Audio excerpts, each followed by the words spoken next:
Well, hello everyone, and welcome to a crash course on the CUH Online Education Workshop.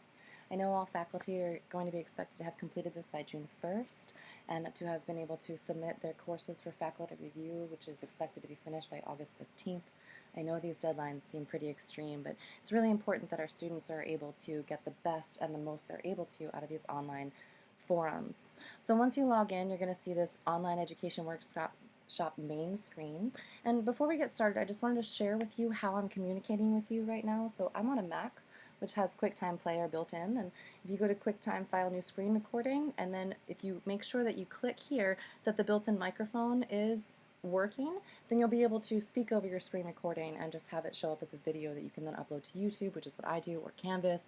Some of mine are a little bit too long for Canvas, so anyway, this is how I've been recording my lectures, and my students seem to think that it's been working pretty well. So just a side note, and I digress. Once you log in, you're going to see these 4 modules. The first couple of modules are going to seem pretty simple. We're going to focus pretty heavily here on module 4, but just to kind of walk you through what you can anticipate from this workshop, the first module is arriving at the theater, and this one should be pretty simple. This one actually, it's interesting because even though it's a really simple deliverable, just create the instructor information page and a simple welcome video, I actually hadn't done it for any of my classes, so it was really nice to have this prompt because once I had it compiled, I feel like it's going to be really helpful for my students going forward. So I'm really glad that I actually took the time to do this. So that was a very helpful part of this module, I believed. It took me about 10 minutes to set up what I wanted to walk through, and then I used the same thing that I'm doing now, QuickTime and screen sharing, and then just kind of walk them through what I expected from them in terms of what's on their Canvas, and then where they can find different major things that they might need, etc. And then an information page just about me, which I never really thought to do, just to talk about who I am, my background, what I've done. So those deliverables were fairly simple for me, at least I thought, but I was glad that I was able to add them to my repertoire. The second module is going to talk about the Marianistic values that are going to guide your course. And I would recommend as you go through that you do take the time to watch these videos. Scott, who has put this whole thing together, has done a fabulous job of keeping it concise and direct, so it really does help you orient yourself throughout these modules so you know what you're expected to be providing. So for this one, I actually found it fairly simple because I have a list of the Marianist values in my syllabus, and so I was able to just kind of expand from that. There's also several links that you can choose from to help kind of springboard as a guide, and then I just copied and pasted a couple of things from there that I thought were sufficient for my classes. So this didn't seem to be too difficult for me either.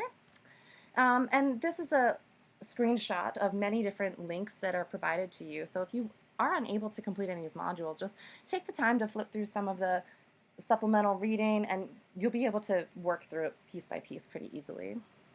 And they're very specific about the deliverables that they expect from you. So just make sure that you cater directly to what they're asking. And I also want to take the time to say that you don't necessarily have to create new work for most of these. A lot of these you'll be able to work with things that you already have in your classrooms that you just might need to flush out a little bit or round over the rougher edges. All right, so for this third module, it's called the main attraction, what we had to do was create an online discussion. And I am going to share with you what I created for this. And again, it's something that I already talked about. The class that I'm going to be referring to here is Biology 110, which is the People in Nature class. And they have to talk about things that are current scientific events that are happening in our world. And the 30-meter telescope is a pretty apt topic for that because it has a lot of contention here in the Hawaiian Islands, and it's kind of a clash between how two different cultures view science and nature, so it actually was quite appropriate. So this is what I drafted. I'm not going to read it all to you, but basically what they have to do is first create their own arguments for one side or the other, whether or not they're for or against the creation of the 30-meter telescope.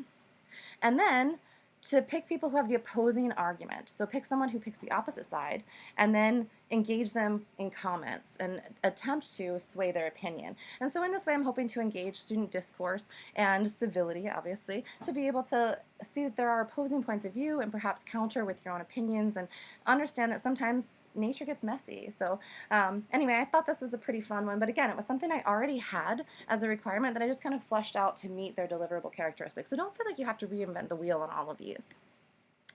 Okay, this one threw me for a loop. This one was kind of a doozy for me. I thought I was doing really well. 1, 2, 3 were really easy, and then Module 4 just kind of hit me over the head pretty hard. So I wasn't really sure what a performance task was, specifically a GRASP performance task, so I had to do a lot of the background research. And again, that's all provided to you, so all you have to do is click on the links and kind of use this as a springboard. So Scott has done a fantastic job of holding your hand throughout this process. So anytime you don't know what you need to do, feel free to take a look at the supplemental reading and just use that as a springboard. You can always reach out to us as well. We are all here to hold your hand throughout this.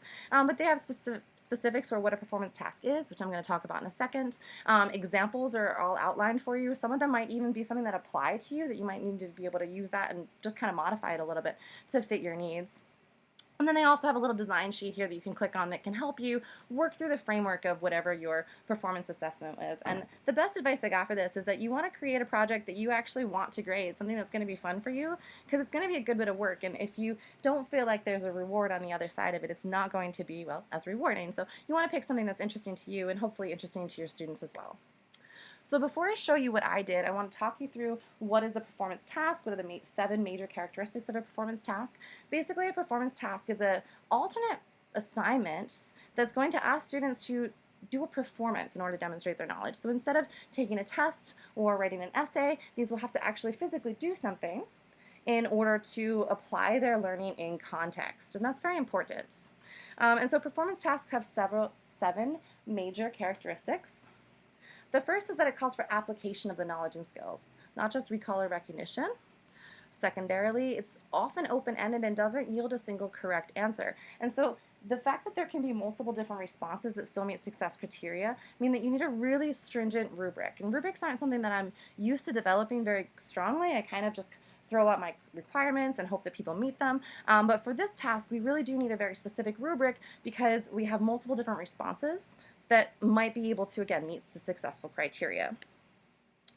The best part about the performance tasks is that they give you an authentic context for performance. They really do weed out the wheat from the chaff in terms of which students know what's going on and the ones that are kind of faltering. And if you're able to present them with realistic conditions and constraints that they have to work through, they're much more likely to pick up the material in an authentic task, right? Something where they have to actually work it through on their own, than in something that would be like an exam, right? These students are going to have more relevance to these performance tasks, and that's going to help them see a purpose in preparing them, and they're going to put forth more effort, hopefully, in doing so. Again, it's going to provide evidence of understanding instead of just rote memorization, because they're not only using that material to perform the task, but they are reinforcing that material as they run through that task, right? They are often multifaceted, which means that there's a lot of different directions that they have to take. And I'll talk about it in terms of my performance task when we get there, but there's a very complex series of skills that they're asking them to do, multiple steps that build upon one another. And so while it can be used to assess standards and outcomes very positively, it also can trip up the students who might get stuck at square one. So you really do have to hold your hand through these sort of tasks. This is kind of a semester-based or a semester-long activity. This isn't something that you want to set up over a weekend. So it's something that's going to be a much larger performance task, something that might be a project for the entire semester.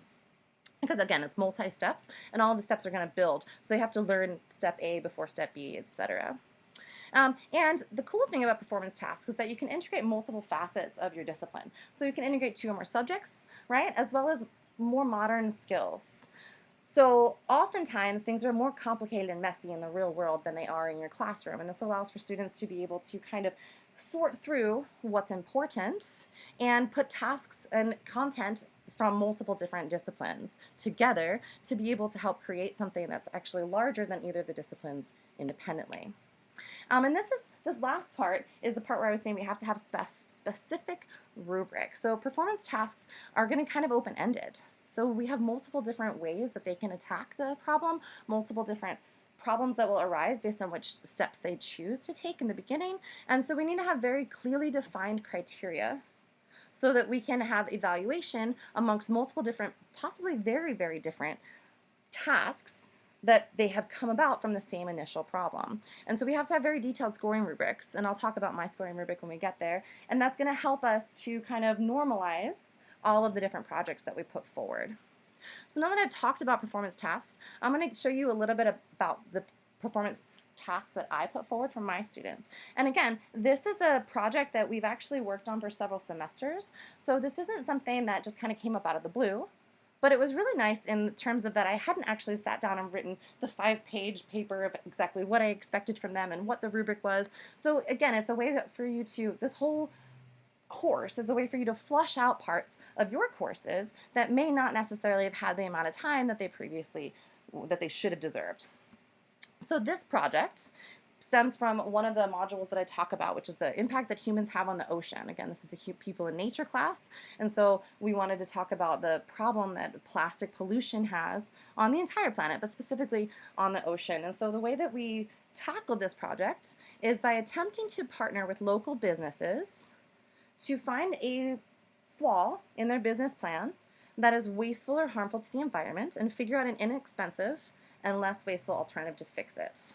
And you'll notice that I have things that are highlighted as I go through here, and that's because inside the GRASP's design, there are specific parameters that you have to meet. And so I've attempted to highlight the regions that identify with those particular GRASP parameters so that people can immediately identify that I have met the GRASP performance standards. So that's why I have certain things highlighted. It's not necessarily for the students, although it is very nice for them to be able to have kind of a handhold through this project.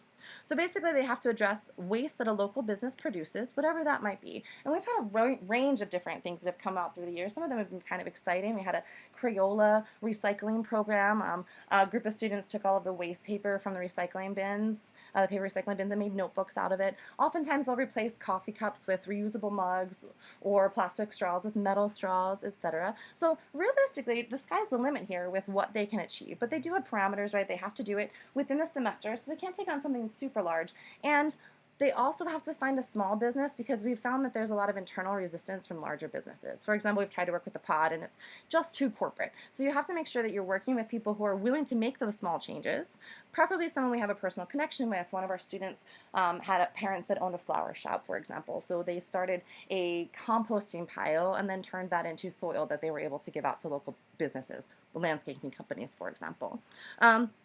And so you have to be able to figure out what the problem is in order to figure out the solution to the problem, and you have to have somebody that's going to work with you. So we want to make sure that we're working with small businesses so we don't have that large business internal resistance problem.